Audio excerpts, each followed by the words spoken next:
Alô, queridos e queridas! Hoje a nossa aula é diferente.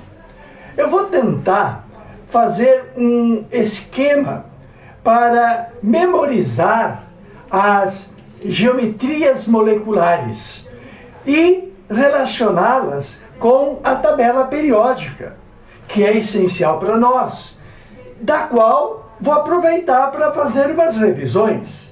Nós sabemos que a repetição é uma técnica fundamental que nós usamos muito. O nosso quadro vai estar cheio, sempre, de conteúdos que se interrelacionam. Bom, a nossa tabela periódica, claro que você ainda lembra, ela tem linhas horizontais. Essas linhas horizontais são chamadas de períodos. E os períodos têm a ver com o número de camadas. Por exemplo, o elemento cloro, que está no primeiro período, segundo período, terceiro período. O cloro, que está no terceiro período, está no terceiro período porque tem 3 camadas eletrônicas. E você ainda lembra, existem períodos curtinhos, que tem apenas 2, é o muito curto, o longo, porque ele tem 18 elementos químicos, o longo que tem 18, o muito longo, que é que tem 32 elementos, e o último, que estava incompleto até o ano passado, quando os cientistas descobriram os elementos que faltavam. Então, o último período, que era incompleto, completou-se. E o último elemento é do grupo 18, é o gás nobre. Bom, se a linha horizontal é período, a linha vertical, lembrando, é o grupo. São os grupos ou famílias. E o que faz com que o elemento esteja em determinado grupo? São os elétrons da camada de valência. Camada de valência é a última camada. Aliás, tudo isso que nós estamos explicando é a teoria da camada de valência. Nós estamos estudando a estabilização do átomo com os elétrons casados, emparelhados. Spin para frente, spin para trás, spins contrários. Spins contrários que magneticamente os atraem. Bom, quais são os grupos ou famílias? É o grupo dos metais alcalinos, que é o grupo 1, sabendo perfeitamente que o hidrogênio ele não pertence ao grupo dos metais alcalinos. Ele está lá por não ter outro lugar para ele. Os metais alcalinos, lítio, sódio, potássio, rubídio, césio, frâncio. Ao lado tem o grupo 2, que são os metais alcalino-terrosos, dos quais um interessa para nossas aulas, é o berílio. Os demais, berílio, magnésio, cálcio, bário, estrôncio e rádio, são metais que, quando se combinam, fazem ligação iônica, tornando-se cátion bivalente. Bom, por que os alcalinos estão aqui? Porque eles têm 1 na última camada. É o grupo 1. Por que os alcalinos terrosos estão aqui? Porque tem 2 na última camada. S2. Muito bem. Agora, do S2, vai para a outra ponta. Na outra ponta, o S, que está completo com 2, vai receber elétrons no P. E vai receber elétrons no P de 1 a 6. Então eu tenho NS2P1, NS2P2, NS2P3, NS2P4, NS2P5, NS2P6. P6 corresponde aos gases nobres, menos o primeiro, que só tem 2. Ele não tem 8 na última camada, só tem 2. Assim como o hidrogênio, que tinha apenas 1 elétron, o hélio tem apenas 2. Fazem o dueto, a estabilização com 2. Muito bem. Quando eu falei de Ns2P1, eu falei de 3 elétrons na última camada. É o grupo 13. Antigamente, esse grupo era o grupo 3 porque tinha 3 na última camada. Mas preferiu-se incluir todos os elementos chamados metais de transição externa. Externa por quê? Porque se coloca elétron justamente no nível mais energético. Claro, você vai seguir a sequência crescente de energia. Você vai pôr 2 elétrons numa determinada camada e vai, na continuação do diagrama de Pauling, voltar para a camada anterior. Então, tu está, por exemplo, na quarta camada, 4s2. Qual é o próximo subnível em energia? É o 3D. É o 3D. Tu estava na quarta, volta para a terceira. Então, tu estará colocando elétron no subnível mais energético, mas que pertence à penúltima camada. Na enésima camada tem 2. E no subnível D da camada anterior, pode ter 1, pode ter 2, 3, 4, 5, 6, 7, 8, 9, 10. Muito bem. Aí fecha. Esse elemento que é o zinco, é o elemento zinco. O elemento zinco, ele é Ns2, ND10. Completou o D, qual é o seguinte subnível? É o subnível P.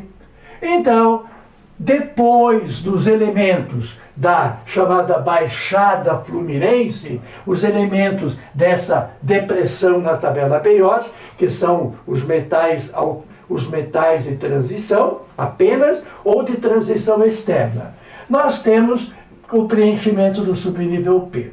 Por isso que o P1, que corresponde a Ns2, NP1, por exemplo, eu tenho aqui, como eu estou no segundo período, eu tenho quantas camadas? Eu tenho 2 camadas. Eu tenho 1s2, 2s2, 2p1. Certo? 1s2, 2s2, 2s2, 2p1. É o elemento boro que nos interessa demais. Tem 3 elétrons na última camada, na camada de valência.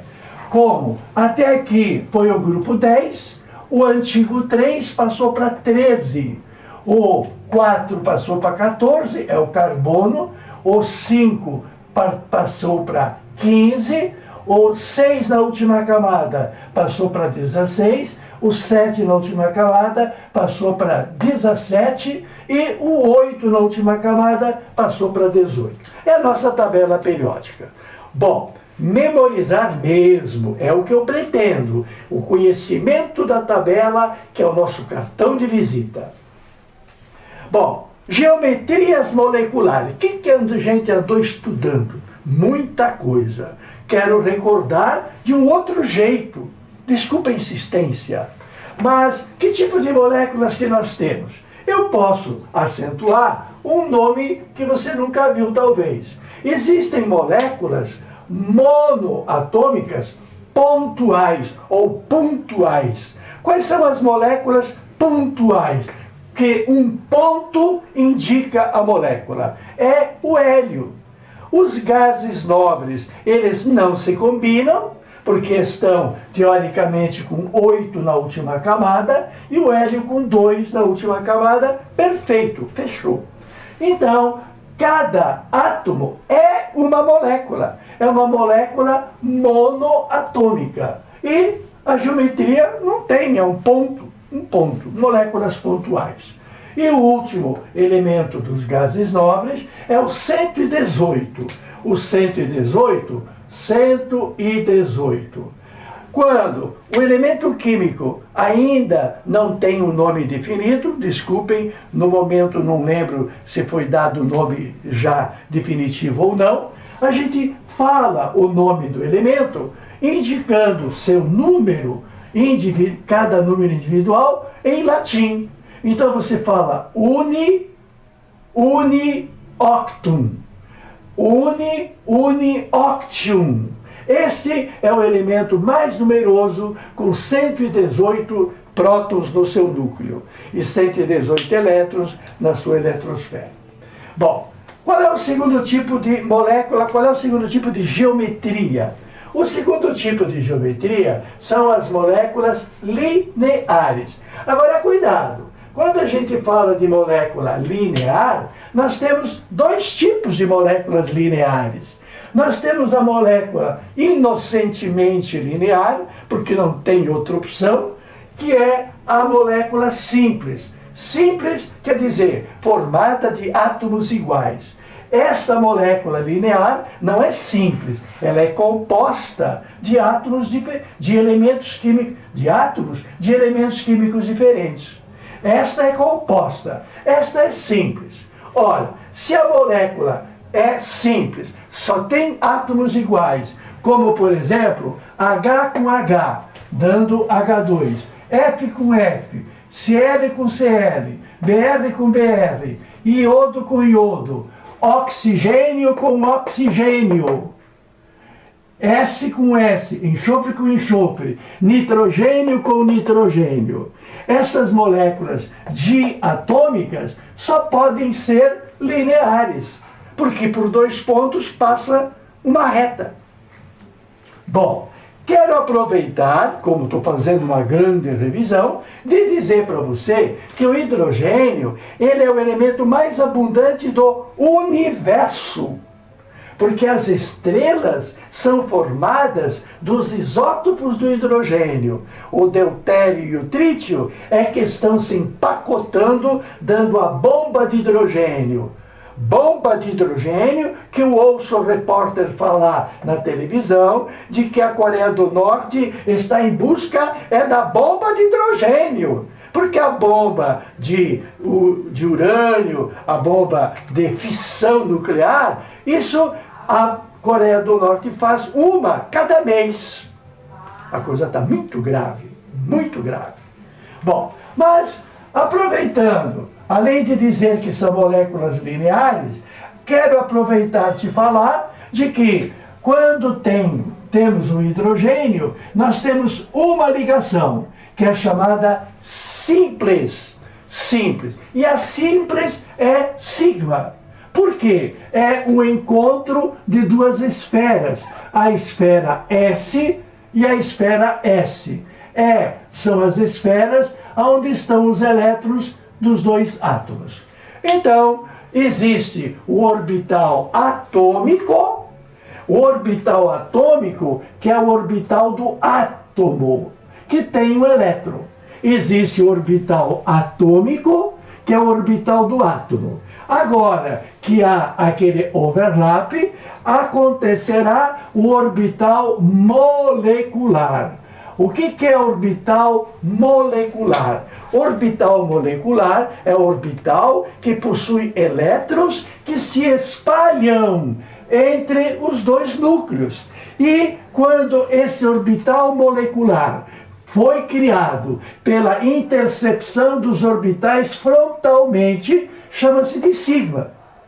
Toda ligação simples é sigma. E a dupla, porque no caso do oxigênio é uma substância linear, porque são apenas dois átomos, primeiro, nós temos a ligação sigma, vou colocá-la aqui, nós temos a ligação sigma de P com P. Porque o oxigênio, que tem 6 na última camada, tem 2 no orbital 2s. 2. Aqui tem 2. Muito bem. Aqui tem 2 no orbital P. E nos outros 2 tem os elétrons desemparelhados. Desemparelhado aqui e desemparelhado aqui. Muito bem.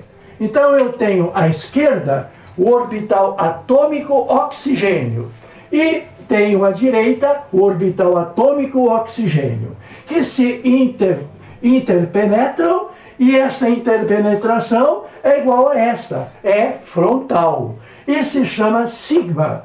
O orbital molecular é aquele onde os elétrons, os dois elétrons, da esquerda e da direita, vão passar a andar juntos.